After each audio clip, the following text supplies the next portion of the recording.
And honestly, it's been a really neat experience because people are really looking forward to their virtual exercise. I mean, it gives them a break to just not think about being stuck. Like then they feel like they're doing something, they're helping themselves, they're doing something better. They're not just like sitting at home watching TV and like not doing anything with their lives.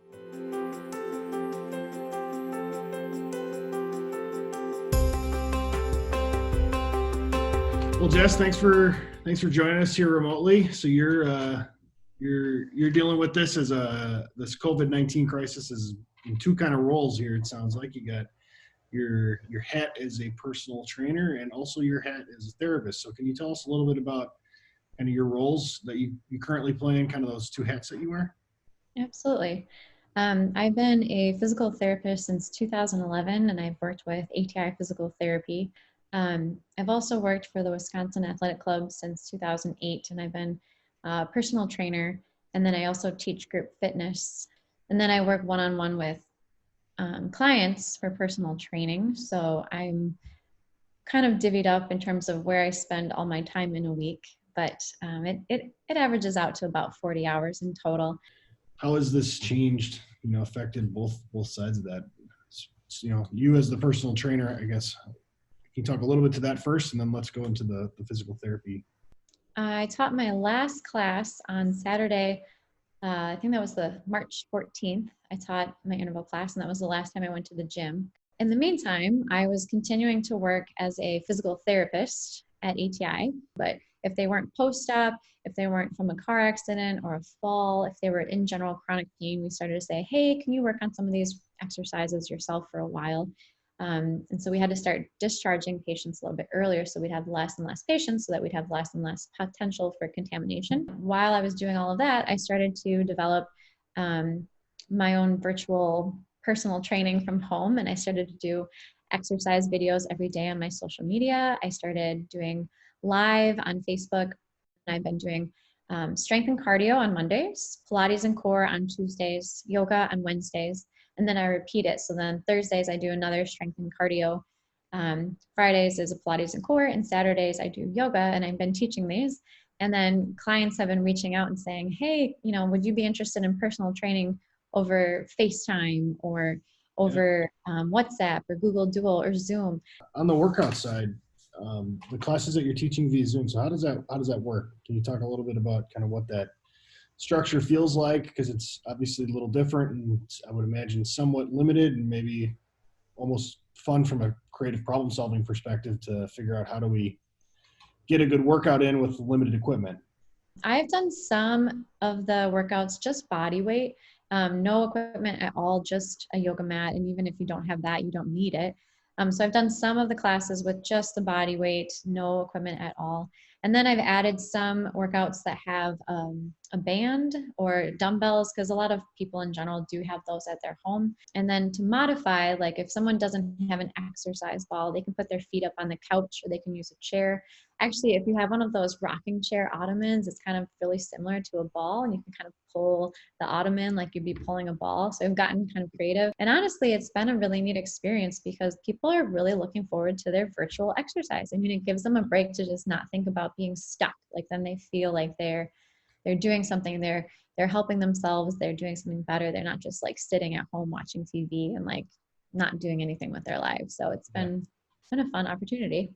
So have the classes you've done, have they been mostly one-on-one, or have you done also group classes? I've done both. I've gone live on my Facebook, and then today I went live on my Instagram. I've not done a Zoom class yet, but I am looking forward to trying that. I kind of wanted to share like in a free setting where people could just see free workouts to get an idea of what I'm doing. And then maybe within a couple of weeks, once people have seen it, then start to maybe take it away a little bit and maybe charge a couple, like $5-10 or something to join into like a Zoom session. So that's more of a private, just to show like the product or the service so that people get an idea for what it is. And then I've been doing the one-on-one training.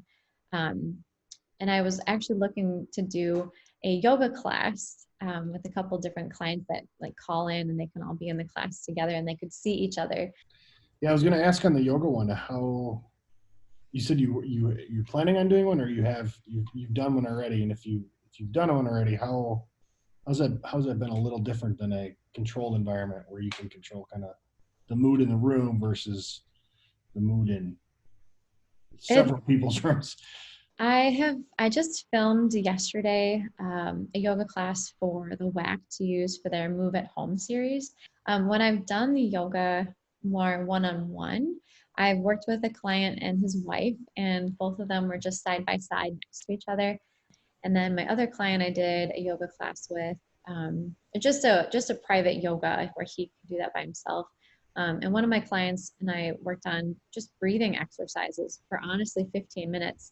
I got to teach him about alternate nostril breathing, diaphragmatic breathing, and Kapalbhati breathing, which is a forced exhale to kind of like get rid of the stale air in the lungs. So we worked on that for like 15 minutes, just different breathing exercises. What kind of concerns do you have about the way you're currently practicing as it relates to, you know, physical therapy and or, you know, personal training in this current uncertain period of time? Well, in terms of physical therapy, we're not sure on the reimbursement for telecommunications. So we've had established laws that show how we bill patients and insurance companies. Mm-hmm. That have been established for years. I mean, it's always ever changing with Medicare and just different things that they cover and things like that. So now this new telecommunication push, we could treat patients who are in pain for physical therapy. You could bill to insurance. The problem is the reimbursement at this point. We don't really know what we'd get paid, how we would bill, how we would charge, and how to get that reimbursement. And I think that in the future, it might be something that people will want to continue because maybe, if someone is home, if they are homebound, we do have home health physical therapists that could work with those people. But it is also something that maybe if someone really wanted to work with a specific provider, maybe they could work with them virtually instead of having to wait so long to get in to see them. How are you personally coping with the safer at home order? The only place that I am going to is the grocery store at this point. Otherwise, I am working out from home. I mean, I went to school to get a doctorate degree. I thought there would never be a time when I would have something like this happening to me. I mean, a professional healthcare provider, right? Like I'm humbled. So I'll be filing for unemployment, but at the same time, I'm growing this potential business for virtual training. So I was at first a little scared, like I'm sure everyone has been feeling about how this is affecting the economy and their business. But I'm also excited for the opportunities. I love your attitude. You're looking at different opportunities even in an uncertain period of time. So I really appreciate your willingness to share that because it's, personal, and I'm sure it's been hard and a lot of anxiety. What kind of advice do you have for people who maybe they've never worked out at home, and they, now they're kind of in a position where they can't go to the gym, or they have like a lot of pent up energy because essentially we're required to kind of sit in place and not really do a whole lot. So whether you were someone that went out to eat, or you just kind of like you went out and did stuff and now you can't even do that. I guess what would you give as advice to people that are now considering working out in their home? I think the first thing is to set your alarm clock. Make sure you get up and get your day started. Second thing is to go and actually make your bed. I've read that some people, when they're anxious about having to do exercise or they feel like it's something that they have to do, they get an anxiety about it.